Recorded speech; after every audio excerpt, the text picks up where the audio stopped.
देखिए सवाल क्या कह रहा है आपसे कि एक ट्राइंगल एबीसी है, इसमें एफ और ई हमारे पॉइंट्स हैं ए बी और ए सी साइड्स पर रेस्पेक्टिवली, इस तरीके से कि एफ ई हमारा बी सी के पैरेलल है और एफ ई हमारा डिवाइड करता है ट्राइंगल को दो पार्ट्स में जो कि इक्वल एरिया के हैं। ए डी हमारा बी सी के परपेंडिकुलर है और अगर ए डी इंटरसेक्ट करता है एफ ई को जी पॉइंट पर तो बताना है जी डी और ए जी का रेशियो क्या होगा। इस सवाल का मैं डायग्राम बनाता हूं और मैं आपको इस सवाल को सॉल्व करके दिखाता हूं। ठीक है, तो देखो ये हमारा मान लिया एक ट्राइंगल हो गया। ट्राइंगल की टांग टेढ़ी हो गई है, इसको सीधा करके बनाते हैं वापस से। ठीक है, ये हो गया हमारा मान लिया ट्राइंगल। अब हमें एक लाइन दी गई है, पहले तो ये ए बी सी बोला गया है, इसको मैं ए बी सी के नाम से लिख देता हूं, ए बी सी। इसके बाद हमें एक लाइन खींचनी है और वो लाइन इसको दो इक्वल एरियाज में डिवाइड करेगी कुछ ऐसे, और इस पॉइंट को हमें बोला गया है एफ और ई, ए बी और ए सी पर होने वाले हैं, तो ये एफ और ई हो गया। एफ ई हमारा बी सी के पैरेलल है तो ये पैरेलल भी बना दिया हमने। अब हमसे एक और लाइन खींचने को बोला गया है और वो लाइन है ए डी, और जो कि होने वाली है बी सी के परपेंडिकुलर, तो ये लाइन भी खींच देते हैं भाई। बी सी के परपेंडिकुलर भी है लाइन, तो ये लाइन आपकी परपेंडिकुलर भी बना दी मैंने। और ये पॉइंट ऑफ इंटरसेक्शन जो है ये जी है। हमें बताना है कि जी डी और ए जी का रेशियो क्या होगा। जी डी और ए जी का रेशियो क्या होगा, तो एक है बहुत लंबा तरीका, एक है बहुत छोटा तरीका, सब पे आएंगे। पहले थोड़ा लंबे तरीके को डिस्कस करते हैं। जब भी देखो लाइन ऐसे पैरेलल हो जाती है, एफ ई हमारा बी सी के पैरेलल हो जाता है, तो जो ए एफ ई त्रिभुज होता है, ये ए एफ ई त्रिभुज हमारा सिमिलर हो जाता है त्रिभुज ए बी सी को। आप कहोगे यस सर, ये सिमिलरिटी हो जाती है। अब इस सिमिलरिटी होने का फायदा क्या है, पहले इस चीज को समझते हैं। देखो सवाल ने बोला है कि दो इक्वल एरियाज में त्रिभुज बट गया। इसका क्या मतलब हुआ, जब ये लाइन तुमने ड्रॉ करी तो त्रिभुज में एक एरिया बनाइए और एक पोर्शन बनाइए। अगर ये दोनों एरियाज इक्वल हैं तो इसका मतलब अगर मैं इसका एरिया 1 बोलूंगा, इसका एरिया 1 बोलूंगा, तो पूरे त्रिभुज का एरिया क्या बनेगा, 2 बनेगा या नहीं। यस, इसका मतलब अगर एबीसी का एरिया 2 है तो एएफई का एरिया 1 है। ये हमारा एरिया रेशियो हुआ। अच्छा, दो सिमिलर ट्राइंगल का एरिया रेशियो अगर 1:2 होता है तो जो करस्पॉन्डिंग साइड रेशियो बनता है ना, करस्पॉन्डिंग साइड्स का रेशियो 1:√2 हो जाता है। स्क्वायर रूट लगाने से साइड रेशियो मिल जाता है, यानी इनके साइड रेशियो क्या हो गए, 1:√2 में हो गए।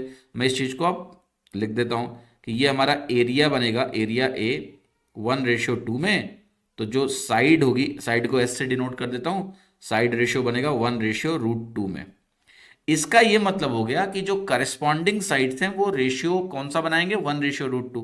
तो अब अगर मैं आपसे लिखूं कि भाई त्रिभुज एएफई में एक भुजा है, एएफई में जो उसका परपेंडिकुलर है, या इसको अल्टीट्यूड बोल सकते हैं, तो जो अल्टीट्यूड रेशियो होगा वो भी वही होगा जो भुजा का रेशियो होगा। ठीक है, तो जैसे एएफ का रेशियो अगर मैं लिखूं आपसे ए बी के साथ, तो एएफ और ए बी करस्पॉन्डिंग साइड्स हुए, तो आप कहोगे ए एफ और ए बी का जो रेशियो है वो तो भाई सिंपली है 1:√2 का मामला है। तो जो ए जी का रेशियो ए डी से होगा, क्योंकि ये अल्टीट्यूड्स हैं उस ट्राइंगल पे, वो भी इसी रेशियो में होंगे, सिमिलरिटी की प्रॉपर्टीज है। अब ए जी और ए डी का रेशियो आपको मिल गया है, लेकिन आपको निकालना है जी डी और ए जी का। तो जी डी कैसे निकलेगा, जी डी का रेशियो अगर मुझे निकालना हो ए जी से, तो आप कहोगे जी डी का मतलब है ए डी में मुझे ए जी घटाना है अपॉन ए जी।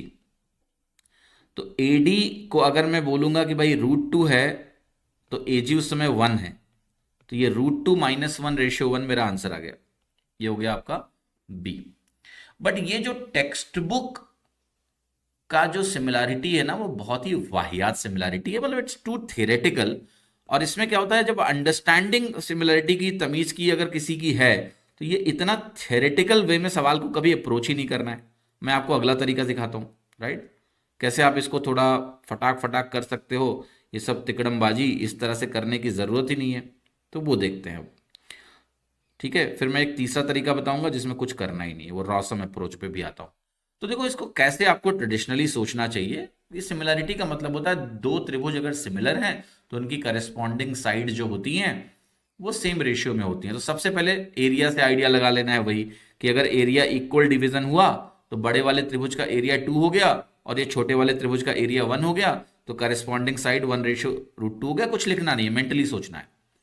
अब फिर आप कहोगे तो यहां पर जो AG है और AD है ये क्या हो गए, करस्पॉन्डिंग अल्टीट्यूड्स हो गए, करस्पॉन्डिंग लेंथ कंपोनेंट हो गए। तो AG और AD को देखेंगे तो हम कहेंगे AD अगर √2 होगा तो AG हमारा 1 होगा।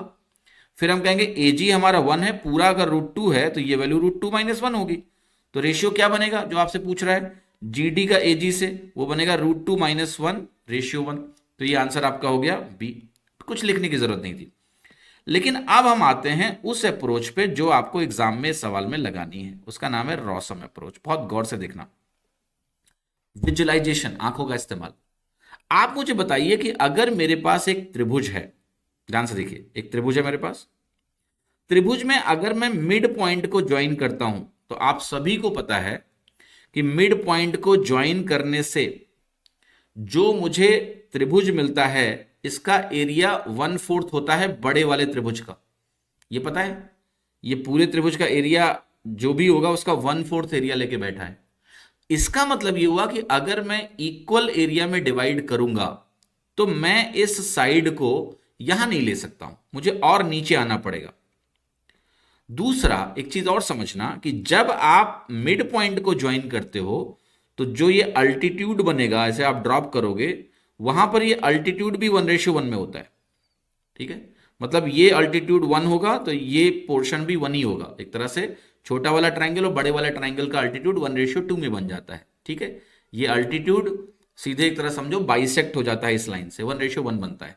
तो अगर मुझे इक्वल एरिया बनाने के लिए इसको नीचे उतारना पड़ेगा, इस लाइन को नीचे उतारना पड़ेगा, क्योंकि मैं ऊपर अगर ले जाऊंगा तब तो ऊपर वाले पोर्शन का एरिया और कम हो जाएगा। अभी 1:1 एरिया है ना, अभी तो 1:4 एरिया है, तो ये 1 है तो ये 3 है अभी। तो मुझे इस लाइन को नीचे उतारना पड़ेगा, और जब मैं इस लाइन को नीचे उतारूंगा तब एरिया बराबर हो सकता है।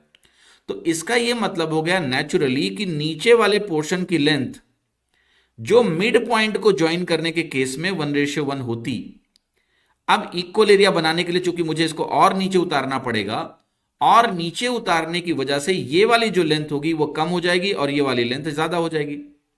यानी अगर मैं GD और AD का रेशियो निकालता हूं, GD और AG का रेशियो निकालता हूं, तो GD और AG के रेशियो में क्या होगा, GD छोटा होगा और AG बड़ा होगा। बस ये रॉसम अप्रोच है। ये आपको बस मेंटली सोच लेना है कि भाई GD हमारा AG से तो पक्का छोटा होगा, राइट, क्योंकि वो विजुअलाइजेशन से ही आपको दिख जाएगा, तभी एरिया बराबर हो सकता है। और GD अगर AG से छोटा होगा तो आप जरा ऑप्शन को देखना, यहां पर ये GD √2 है, AG 1 है, गलत हो गया। √2 तो 1.4 होता है, यहां ये √2 - 1:1 है। √2 - 1 की वैल्यू कम होती है 1 से, क्योंकि 0.4 बनेगा। तो ये बी ऑप्शन हो सकता है, मैं कहूंगा होल्ड कर लेते हैं, हो सकता है। C 2√2 है, बड़ा हो गया, गलत हो ही नहीं सकता है। √2 + 1:1 गलत हो ही नहीं सकता है, क्योंकि पहला पार्ट दूसरे पार्ट से बड़ा हो गया। अब 3 ऑप्शन अगर हो ही नहीं सकते हैं तो जो ऑप्शन बी है वो क्या है, इसको मैं बोलता हूं इसका होना इसकी मजबूरी है। जब 3 ऑप्शन हो ही नहीं सकते और बी एक पॉसिबल ऑप्शन था जो हो सकता है, जो कंडीशन को सेटिस्फाई कर रहा था, GD AG से छोटा है, तो अब तो यही होगा ना। तो ये है इस सवाल का आपका रॉसम अप्रोच। आप कुछ सेकंड्स में सवाल को लगा के आगे बढ़ सकते हैं। तो हमें सब सीखना है, हमें पूरा कंप्लीट थियरी भी जाननी है कि देखो ऐसा ऐसे होता है, लेकिन ये जो रॉसम अप्रोचेस हैं, जो स्मार्ट ऑब्जर्वेशन है ना, इनको भी करते रहना, ताकि सवाल एग्जाम में आप कई बार उड़ा दो, ऐसे ही ऑब्जर्वेशन से कर दो। ठीक है, मैथमेटिक्स बहुत प्यारा सब्जेक्ट है, इसको इस तरीके से भी सॉल्व